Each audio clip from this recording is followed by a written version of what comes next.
In this question, you will be asked to give your opinion about a familiar topic. After you hear the question, you will have 15 seconds to prepare your response and 45 seconds to speak. Some people enjoy spending their free time alone in activities such as reading, thinking, or writing. Others enjoy spending their free time in shared activities with other people. Which do you prefer, and why? Please prepare your answer after the beep.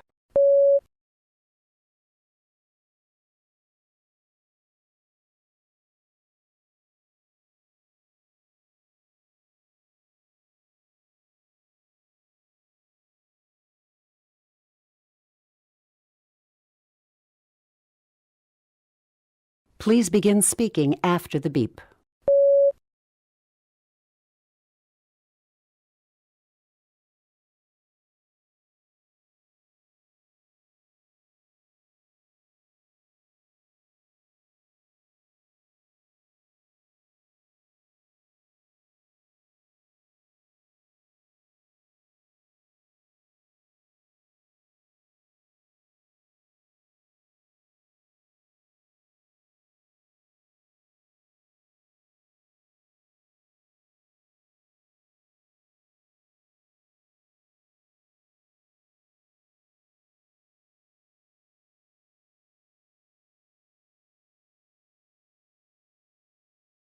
In this question, you will read a short passage about a campus situation and then listen to a talk on the same topic.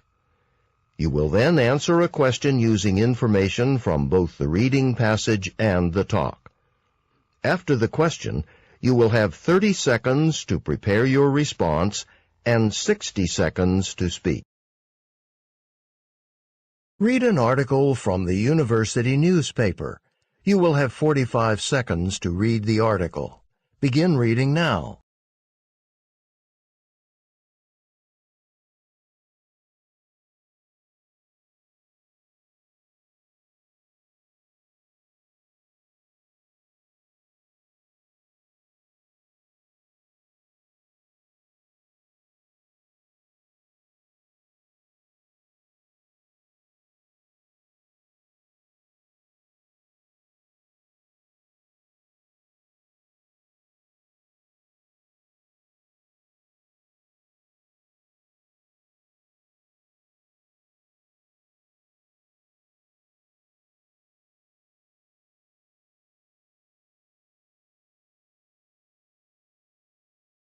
Now listen to two students discussing the article. Hey, what do you think of this? You mean the editor's decision? Right. Oh, I think they're right. It's the thing to do. Really? Why? Well, hardly anyone reads that section. You don't think so? Not really. I mean, they only cover a couple of stories, and most people already know about them before they even get around to reading the campus paper. True. If you get the local paper, or use the internet, you already know about the major stories. Exactly. And the coverage is better. I think we should just stick with campus news and stuff. So, do you think what they're going to replace it with is better? Definitely. Right now, how do you learn about what's happening on campus? Mostly from posters in the different buildings, or in the student center. Right. The information is everywhere, but it's hard to keep track of it. I see stuff posted, but then I forget about it half the time. So you're saying that with this new section, You could just cut it out from the newspaper and carry it around and check it any time and know what's taking place, when, and where.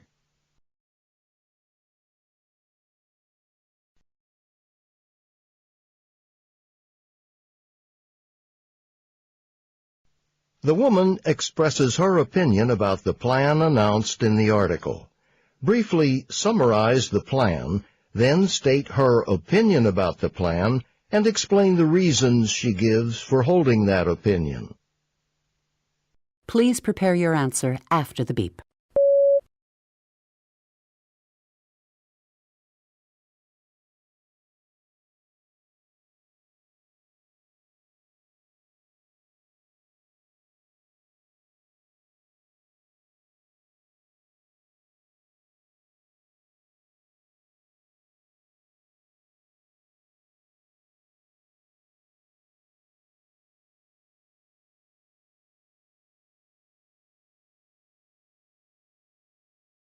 Please begin speaking after the beep.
In this question, you will read a short passage on an academic subject and then listen to a talk on the same topic.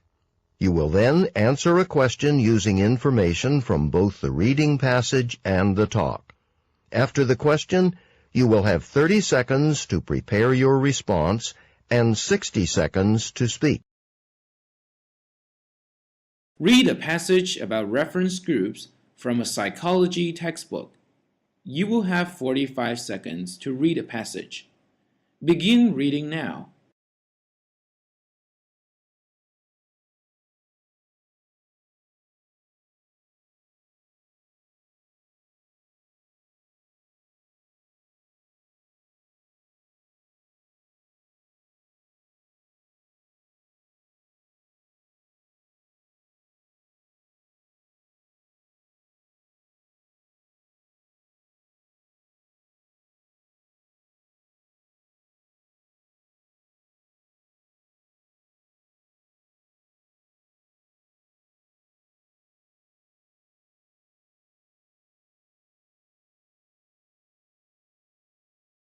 Now listen to part of a lecture in a sociology class on this topic.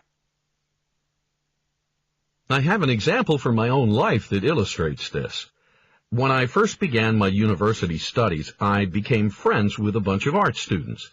They were older and fun and very creative, and I thought they were really cool. And they all liked to dress really casually, in t-shirts and jeans and sneakers. That's what they wore all the time. To class, to the library, to dinner, everywhere. T-shirts and jeans and sneakers. So that's what I started wearing too. And I fit right in, and I felt really cool. But then I graduated, moved to Chicago, and got a job. And I started working with some really bright young people who'd already been working at the company for a few years, who were already handling major responsibilities for the company. Really impressive. And sometimes some of us would get together on the weekends, maybe for a concert or a baseball game or something. And at first, I'd just wear a t-shirt and jeans and sneakers. That was, how I was used to dressing. But I soon noticed that my coworkers preferred to dress up a little bit. The men would wear a nice pair of pants, a button-up shirt. The women might wear a fashionable dress and some nice shoes. They dressed in clothes a lot nicer than what I was used to wearing. And I started thinking, that looks really classy, really sharp. And so I started to dress the same way they did, nicer, a little more formal. And, I don't know, somehow my t-shirt and jeans and sneakers didn't seem as cool to me anymore. Using the example from the lecture, explain how people's behavior is affected by reference groups. Please prepare your answer after the beep.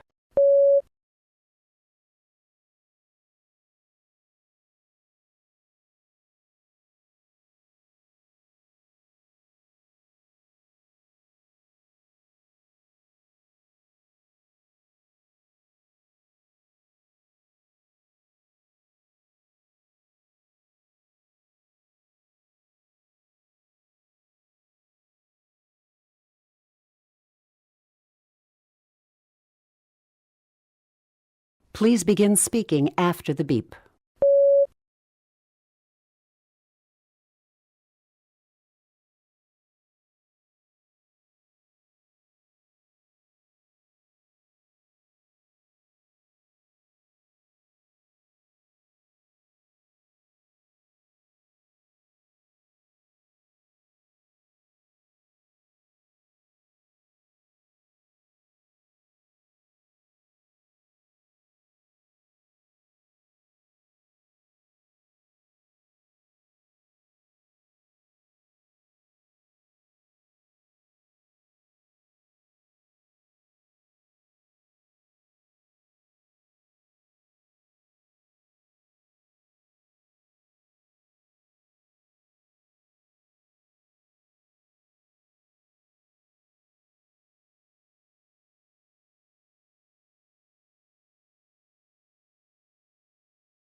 In this question, you will listen to a short lecture. You will then be asked to summarize important information from the lecture. After you hear the question, you will have 20 seconds to prepare your response and 60 seconds to speak. Listen to part of a lecture in a biology class. Now, plants, like animals, and like us for that matter, need nutrients, substances that provide nourishment, to survive, thrive, and grow. We get our nutrients from the food we eat. Plants, though, most plants anyway, absorb their nutrients from the soil, right? Through their root systems? Okay. But there are plants that don't get their nutrients from the soil. The places they grow, the soil is bad, so they get their nutrients from insects instead, from trapping and digesting insects. They're called carnivorous plants. Carnivorous plants capture insects in different ways. They have different trapping mechanisms, active traps and passive traps. A plant with an active trap, a good example is the Venus flytrap. The Venus flytrap actually moves to catch its prey, or parts of it do anyway. Its leaves, it has special leaves that are hinged in the middle. The two halves of the leaf open and close, sort of like a mouth, to catch insects. And on these leaves is a sweet nectar that attracts insects. Insects like this sweet stuff. And when they get lured in and land on the leaf, wham, the leaf springs shut. It's an active trap. And the insect springs it, so to speak. The leaf quickly closes and forms a little cage, trapping the insect between the leaves. The Venus flytrap is then able to digest the insect and get its nutrients. But other carnivorous plants, their methods are passive. They don't have any moving parts to trap things. They have passive traps, like the sundew plant. The sundew plant also produces a sweet nectar that attracts insects. Its leaves are full of little hairs that secrete the sweet substance. But what happens when insects land on the sundew's leaves to get at the sweet nectar? Well, unfortunately for the insects, the hairs on the leaves also produce a super sticky glue-like substance. So an insect gets stuck in them and can't fly away. It basically gets glued there, allowing the sundew to digest it and absorb nutrients.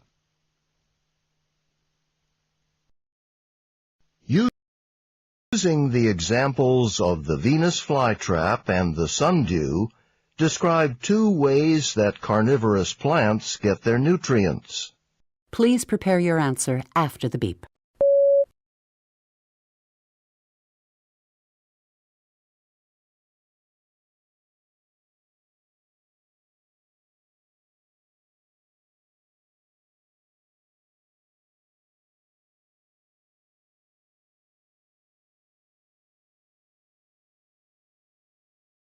Please begin speaking after the beep.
I consider myself a combination of both types of people. On the one hand, I really like to be alone, to read a book, to be able to lie in bed and listen to music in a solitary environment. On the other hand, I feel a rather strong urge to be part of a group, to be part of some conversations or some events, and that's generally in the form of a passive listener. And sometimes I like to contribute to conversations, but generally be on the sidelines. I prefer to spend my free time with other people and share activities with them. It makes me happy to spend time with my family or friends. I think it's also good for the mental health. There was a time in my life when I was really busy with work and school, but I was still able to give time with my family whenever I get day offs, and it feels like I was recharged. I was telling them about how my week went or how my month went, and usually we just watch movies or shop while catching up. It just feels like they are really supporting me with everything. So I think that being with others during free time is good for our mental health. The plan is to replace the section about international news with an event calendar. The newspaper um, explains this by stating that they don't feel that they are competent or fast enough to report on the international news with any sort of relevance, and they feel the space will be better um, serving the students and the community by providing an event calendar.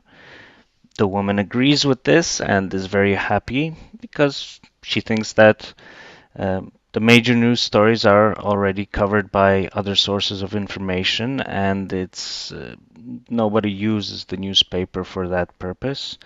Also, the calendar section is a great place to check all the upcoming events in one place.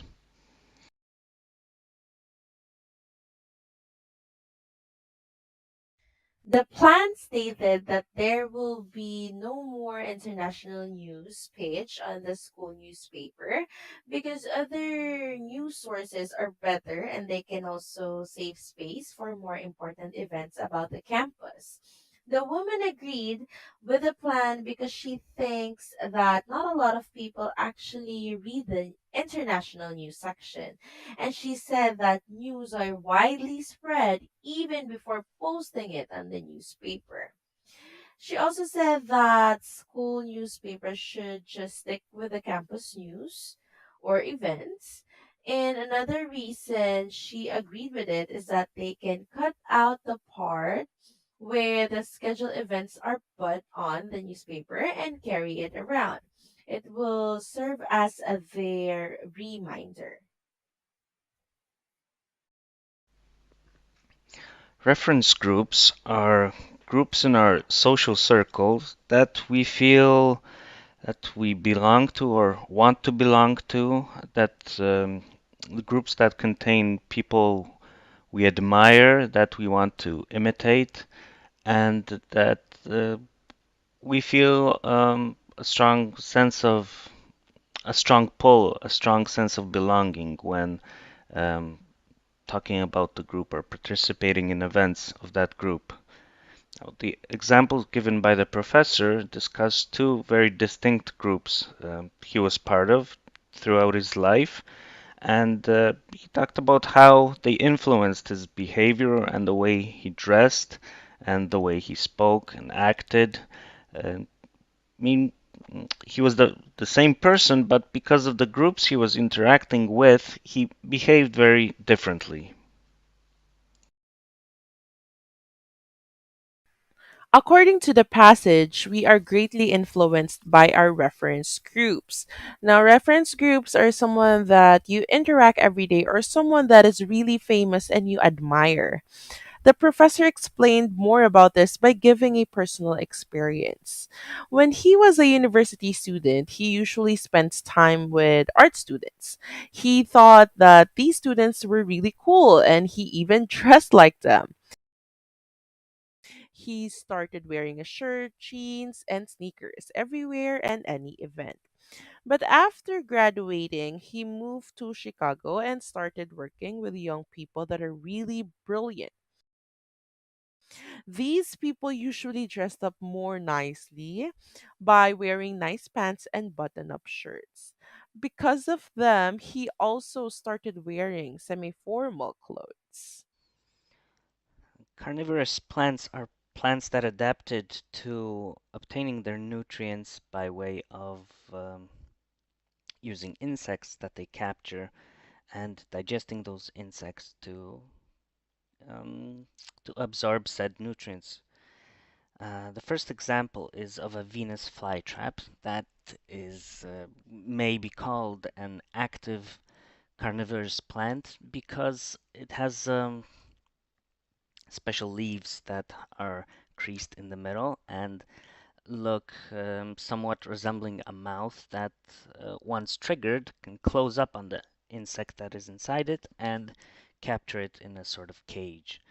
An example of a passive carnivorous plant is the sundew that has a very sticky glue on its leaves that basically glue the insect to the leaf and that way cannot get out. The professor stated that plants get their nutrients from the soil, but there are plants that doesn't get their nutrients from the soil. Instead, they get it from insects, which is called carnivorous plants. She stated two ways: active trap and passive trap. Now, for active trap, she gave an example of a fly called Venus flytrap, and it moves to catch the prey. It has these special leaves that opens and closes like a mouth. There is like a sweet nectar on the leaves that attract the insects, and once the insects get that nectar from the plant traps the insects by closing the leaves. Now, the passive trap, she gave an example, a sundew. It produces nectar also, or sweet nectar, that attracts the insects. The leaves are packed with little hair. Once the insects get the nectar from the plants, it's impossible for the insects to escape because they are stuck to these hair substance that are very sticky, and that's how they get their nutrients.